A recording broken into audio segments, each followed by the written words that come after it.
Welcome to the Parent Advocate Podcast, a show where we celebrate, defend, support, and uplift the voices of the LGBTQIA community. I'm your host, Stephen Chikumba. My pronouns are he, him, and his, and I'm joined by my amazing co-host, Lizette Trujillo. Hey everyone, Lizette here, she, her, aya. The mission of the Parent Advocate Podcast is to elevate conversations and reframe narratives around trans and non-binary youth to help change hearts and minds. Each week we bring you our take on all things happening from the perspective of two parents of BIPOC transgender kids. Lizette, today I'm calling an audible. We have got to talk about the fuckery happening in this country right now. I'm here for it, Stephen. I've got a lot on my mind and I want to get your take on it all. So let's do this. Well, strap in and welcome everyone once again to the Parent Advocate Podcast. Let's get started. Lisette, what the fuck is going on in this country right now? Like, seriously, I can't even wrap my mind around the shit show, dumpster fire, train wreck of a week we have just seen in this country. The crackers, the white supremacists, the neo-nationalists, the Christian fascists, they're all coming out of the woodwork and they're really feeling themselves right now. They really are. Yeah, I mean, Stephen, I'm not gonna lie. After the SCOTUS ruling, I went to the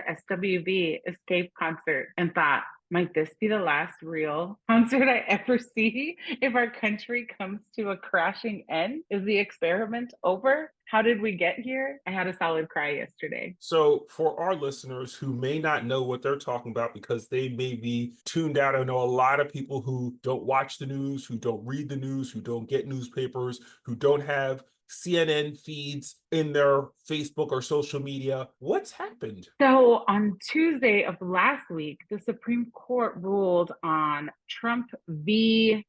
United States? Is that what it was? Trump v. United States. And in that, they gave Trump essentially a pass on criminal activity so long as it's done in the purview of the presidency. Well, the official acts exemption, essentially, if the conduct that was being alleged to be improper was done in his capacity as president, in his official capacity, then he has absolute immunity for those acts. Now, again, we are paraphrasing. We are not the Department of Justice. We are not Trump's attorneys, but essentially the long and short of it is, as long as it's done in an official capacity, he cannot be criminally charged, which basically makes Trump a fucking king and not a president. Yeah, so Justice Sotomayor literally wrote, a president should not be a king above the law. Hold on, I want to read her quote. It was terrifying once I read it. Right, because again, it was a 6-3 decision. 3 of the justices have fucking common sense and are not on the jock of Trump. The other 6 justices are completely and totally paid for, bought, and in the pockets of the ultra rich. And so, yes. Even though we have Harlan Crow taking this step and fetch it on another elaborate trip that wasn't disclosed, even though you've got him paying for his grandkids' tuition, buying his mama's house, flying him here and there and everywhere, even though it's clear that he's in the pocket of this man, he doesn't recuse himself for any cases. Samuel Alito, we're just finding out more and more about how corrupt and unethical and incapable of policing themselves our Supreme Court justices are, at the same time as we're watching them throw precedent out the wind. It is absolutely remarkable how no one seems to be at all alarmed by this. It's terrifying. And I can't wrap my mind around it. How did we get here? And I know it's rhetorical. We know how we got here. But let me just read to you what Sotomayor wrote. She states that the ruling completely insulates presidents from criminal liability. Absolute immunity for the president's exercise of core constitutional powers creates expansive immunity for all official acts, and declares that evidence concerning acts with which the president is immune can play no role in any criminal prosecution. Let the president violate the law, let him exploit the trappings of his office for personal gain, let him use his official power for evil ends. She adds, even if this nightmare scenario never plays out, and I pray they never do, the damage has been done. The relationship between the president and the people he serves has shifted irrevocably in every use of official power. The president is now a king above the law. And I want people to really pay attention to Sotomayor's dissent because she calls out things that people need to pay attention to. As long as he claims that the acts he was conducting were performed in his official capacity, no matter how heinous, criminal, illegal, unethical, immoral, as long as it has the color of official conduct, it cannot be reviewed. And so right now, the Supreme Court has sent the case back down to, dumb canon to decide for them to have an evidentiary review of each of the individual allegations that form the basis of the prosecution's case against Trump to determine whether or not this act was official or not. And I'm hopeful that there will be enough unofficial acts, and that's what they're talking about President Trump, sycophantic Vice President Mike Pence coming in to testify. And luckily, I'm saying luckily, but I don't know if I can actually rest on this at all. Luckily, he has some moral compass and he has already spoken about the things that Trump has done. So if he testifies, he has to testify truthfully about the things he's already testified to in the past. So my suspicion is there are going to be acts that are going to fall squarely outside of that catch-all of official acts that the prosecution will be able to still have him dead to rights on. But it's a slippery slope that has now been created by the Supreme Court for no fucking reason. I don't know why intelligent people are riding so hard for this piece of human feces. I simply don't understand it. Also, can we just say, like, this authoritarianism is often what makes shithole countries. Oh, I'm yeah. just trying to say, like, the corruption of the justices. I mean, they just gave another ruling in their favor saying that they could accept gifts and money. Can you imagine? I'm like, Thomas is protecting himself.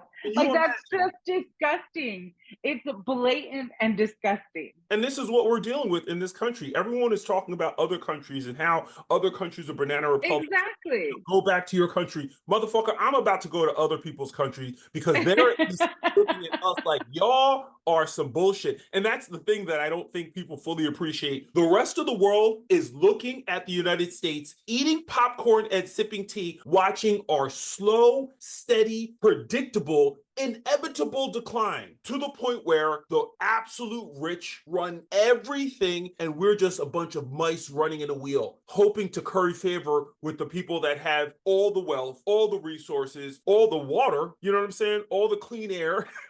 All the things that people require to live are going to be held in the sweaty fists of an elite few. And that's our future. So I need your take on this because I told you that I lost my mind, shed some tears. But I want to also bring us to our next kind of hot take was after the SCOTUS ruling came, the Heritage Foundation president celebrated on television that the court's presidential immunity ruling brought them to a new phase in which he said, and I quote said, "We are in the process of the Second American Revolution, which will remain bloodless if the left allows it to be." Listen to this shit. All I can say is crackers are gonna cracker. Who gets on television to crow about a corrupt Supreme Court and then suggest that this decision is going to lead to a bloodless revolution? What, pray tell, is a bloodless revolution of which he speaks? Because the last time I checked, it was a decision by a corrupt Supreme Court to allow the president immunity. How then does that turn into a bloodless revolution? And the fact that he says that we're already in it, that shit freaked me out. It, like, I lost my mind. I cried on Jose. Jose had a wet shoulder. I was like, gotta get the fuck out of here. Like, it's terrifying. And then I saw another person on social media wrote, in the first season of Handmaid's Tale, when they keep doing flashbacks showing how it was happening and nobody was paying attention, we are in that moment. And I'm like, are we in this moment? So I would have to agree, Lisa. I feel like we are certainly in a revolution, not in the traditional sense, but certainly in the culture wars that have cropped up since 2016, since Trump became president, since all the things that were norms and values that society upheld, ever since those things have been wiped away with this new brash, I do what I want, except when it hurts me, and then you can't, like, it's just this ridiculous, inconsistent approach to governance that the right seems to be hell-bent on like changing, and everyone else has to kind of figure out which way the wind is blowing to determine which side of a particular issue they're on, because there's no consistency. So if there is a revolution underway, it is from people like the Heritage Foundation, you know, the Moms for Liberty, the Alliance Defending Freedom. It's all of these people who have been playing this long game, who've been doing it for some time, who've clearly become quite adept at doing it, and they're seeing their success. And so now they're, again, crowing about how the Supreme Court has just given the president immunity and this bloodless resolution is in full swing, because they've been plotting this for some time. Yeah, over 30 years. I had a good cry yesterday. I was like really worried about everyone's safety, all of our loved ones and our kids especially, because Project 2025 targets them directly within the first few pages. And then I went and saw A Quiet Place Day One with Lupita Nyong'o. And I was like, I just need to go escape for a little bit. So we went late at night, we watched it, and I had a good sleep.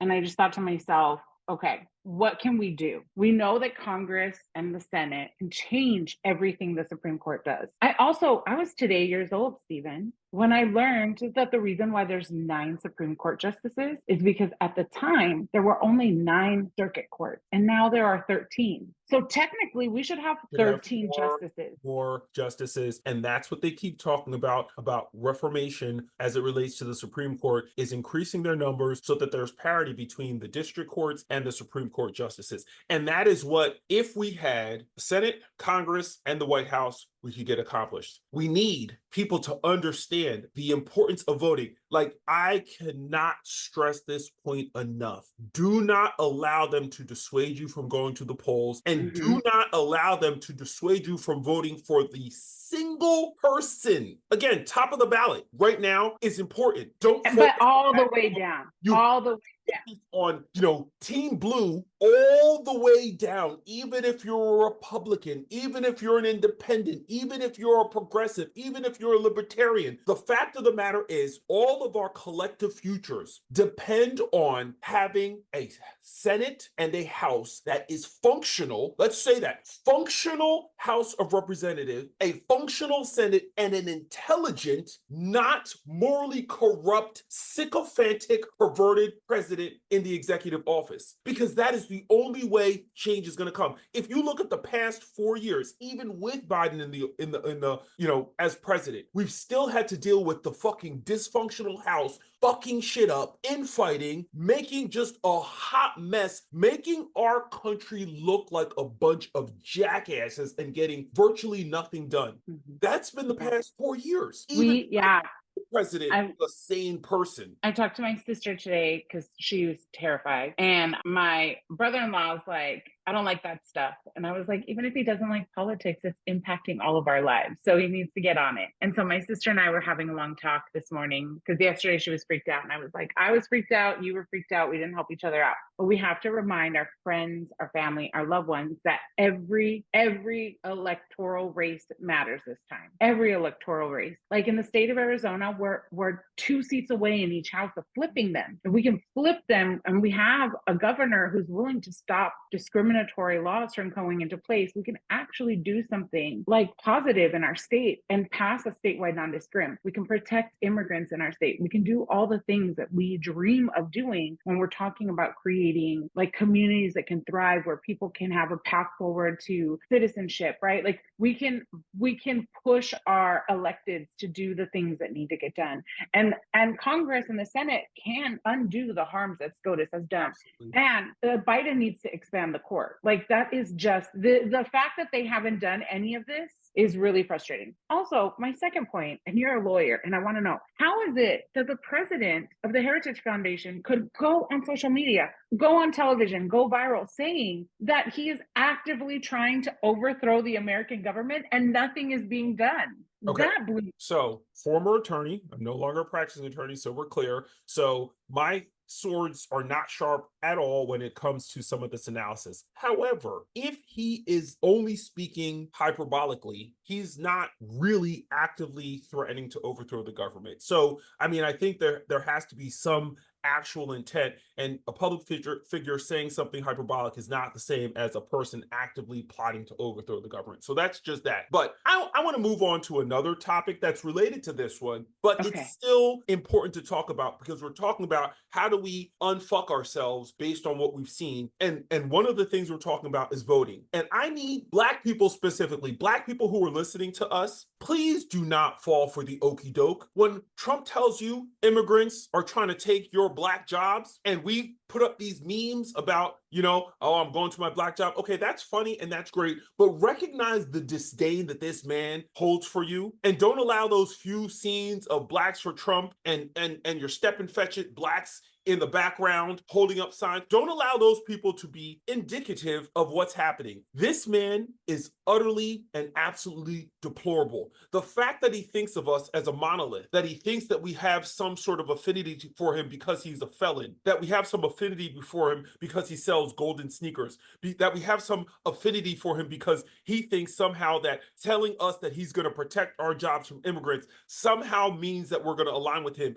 Please do not fall for it. Please do not say that things were so great under Trump that you want those years back. Things were never great for Black people under Trump, period. And if you need a history lesson, go back to 2020, at the end of the Trump era and the beginning of the pandemic, and look at how things were coming out of the Trump presidency. Were they good? They weren't good. They weren't good. And the only reason they got good was because we had a president and a Senate that were working together to get shit done. We had an infighting House of Representatives that couldn't get shit done, and they needed Democrats to get shit done, and that's how shit got done. Do not sit back and have this blissful remembrance of a Trump presidency that was anything but a clusterfuck, because that's all it was. And if we sit here and do something, vote against our interests like white women did and lost reproductive rights, we are going to be in the exact same position. So please, Black people, within the sound of my voice, stop fucking around and entertaining this fool. We must rid ourselves of Trump,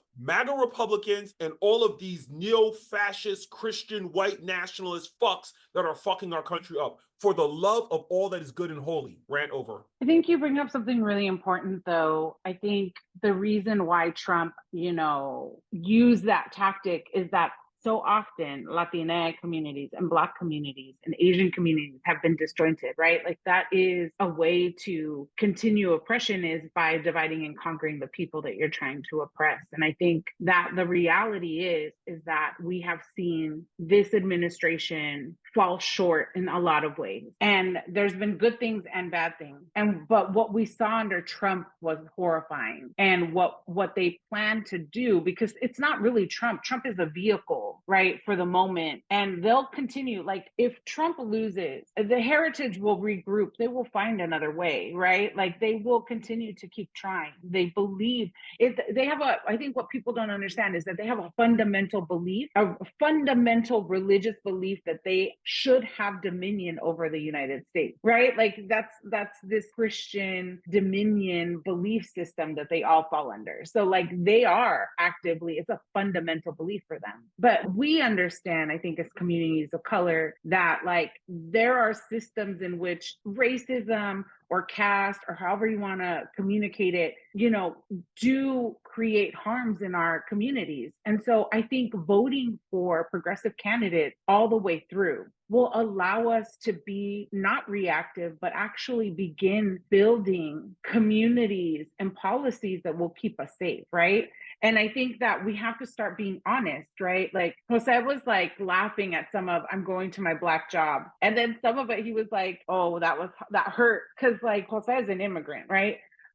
Who came at the age of 9 undocumented and eventually got a citizenship. But like I think everybody's dreaming for something better for themselves, or else his parents wouldn't. His dad was a bracero. People forget that in the 1960s they were using cheap labor from Mexico and giving people visas. And Chewy's dad tells us stories that when he would come across with his work visa, that they would spray them all with DDT. And so like the reality reality is that white supremacy and capitalism can only function with cheap labor. Yes. And so it behooves us all to continue to educate ourselves and to continue to draw lines of solidarity between our communities. And I think what you're bringing up is really important, because there's a lot of Latina people for Trump.